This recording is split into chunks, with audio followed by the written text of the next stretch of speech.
Guys, ഞാനുണ്ടല്ലോ അറിയാണ്ട് പഞ്ചസാരൻ്റെ 5 minute മുന്നേ, 5 മിനിറ്റ് അല്ല 5 സെക്കൻഡ് മുന്നേ ഞാൻ അറിയാണ്ട് പഞ്ചസാരൻ്റെ മൂടി മുറുക്കാൻ വേണ്ടി മറന്നുപോയി.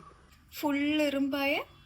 എന്നിട്ട് എൻ്റെ ഉമ്മ പറയുകയാണേ, ഈ എറുമ്പിനെ മൊത്തം ഞാൻ പെറുക്കി കളഞ്ഞിട്ട് ഓഫീസിൽ പോയാൽ മതി, ഇത് മൊത്തം ഞാൻ ഇരുന്ന് പെറുക്ക. എന്നിട്ട് ഉമ്മ സ്ഥിരം മുറ്റടിക്കാൻ വേണ്ടിയിട്ട് പോയി. ഉമ്മ, ഞാൻ പിന്നെ പഞ്ചസാരൻ്റെ എറുമ്പൊക്കെ പോകണോ? എന്താ ഉമ്മ അങ്ങനെ ഒരു വർത്താനോ?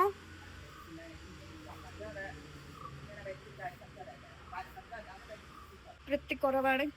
നോക്കിയാ കുറച്ച് പോകുന്നു തോന്നുന്നു.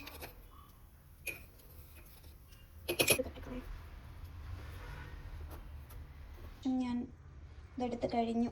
എനിക്ക് ഓഫീസ് പോവാം. ഞാനേ അതറിയാണ്ട് ഞാൻ ഓഫീസിൽ പോട്ടെ, അല്ലാണ്ട് എനിക്ക് പറ്റൂല. അല്ലെങ്കിൽ എന്നെ കൊണ്ട് ആ പഞ്ചസാര മൊത്തം ഉറുമ്പിനെ മൊത്തം പെറുക്കി കളിക്കും. അതാണ് എൻ്റെ ഉമ്മ.